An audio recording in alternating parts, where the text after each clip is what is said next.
गोडधंद्याची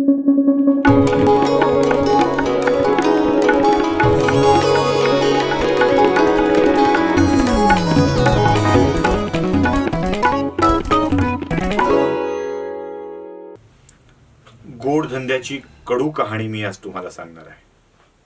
धंदा गोडाचा आहे, साखरेचा आहे, पण त्यामागची सगळीच कहाणी खूप कटू आहे. पोट भरण्यासाठी पोटचं पाडून जावं लागतं, ही या धंद्याची अवस्था आहे. हो, मी ऊसतोड कामगारांच्या विषयी बोलतोय. कुठल्याही स्थितीत उचल घेतली म्हणून कामावर जावंच लागतं आणि तिथे काय होईल सांगता येत नाही.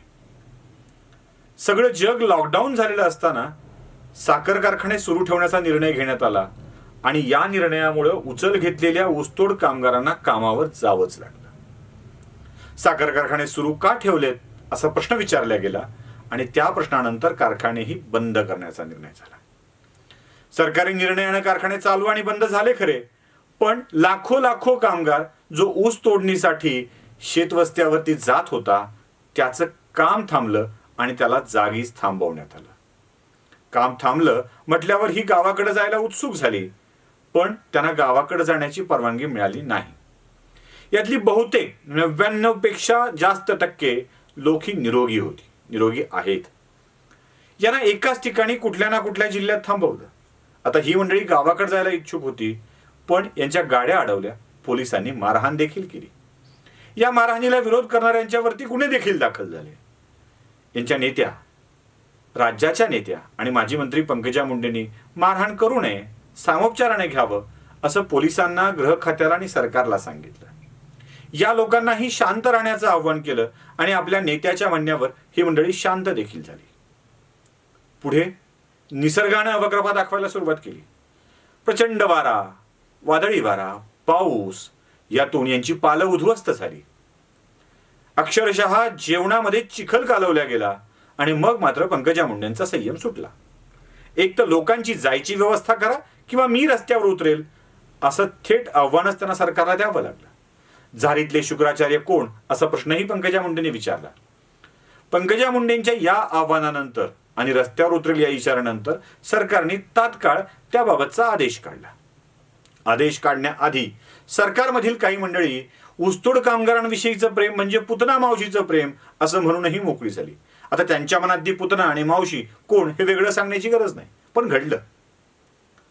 ही मंडळी आता गावाकडे यायला तयार झाली. सरकारनेही परवानगी दिली. सरकारची परवानगी अटी शर्ती सहित सरपंचांच्या परवानगीनंच यांना गावात प्रवेश करता येईल. आता गावचा कारभार आणि ऊसतोड कामगार यांच्यातलं राजकारण नवं नाही आहे. अशा प्रसंगी काही लोकांना गावात घ्यायला विरोध होणारच हे नक्की आहे आणि त्यातून पुढचा राजकीय संघर्ष जन्माला येणार आहे. हा राजकीय संघर्ष अनेकांना हवाय यासाठी की लाखोच्या संख्येनं असलेला ऊसतोड कामगार हे एक मोठं मतांचं गणित आहे. यांना आपल्या बाजूने वळवणे ही प्रत्येकाची इच्छा असते आणि त्याचमुळं या प्रश्नाचं राजकारण होत आलेलं आहे. मंडळी, या गोड धंद्यात म्हणजे आपण सकाळ आपली गोड होते, चहा पिऊन आपली सकाळ गोड होत असते, पण या गोड धंद्याच्या मागे करुण कहाणी आहे. ती कहाणी आपण कधी समजूनच घेणार नाही.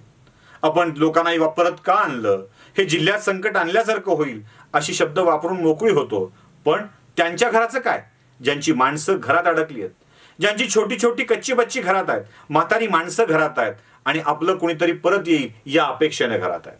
लॉकडाऊनमुळे त्यांना मिळणारं धान्य, त्यांना मिळणाऱ्या सुविधा, त्यांना बाहेर जायची क्षमता सगळंच संपून गेलंय आणि तेही तिथं अडकून पडलेत. ते ना काही पाठवू शकतात ना हे काही आणू शकतात. अशा स्थितीत त्यांना मदत करण्यासाठी त्यांच्या घरी पोहोचवणं आवश्यक असताना आपण मात्र कृपणतेनं हे इकडं का असा प्रश्न विचारतो आणि त्यातही राजकारण करू पाहतो. मंडळी, पोटचं पाडून पोट भरायला जावं लागतं ही या धंद्याची वैशिष्ट्य आहे.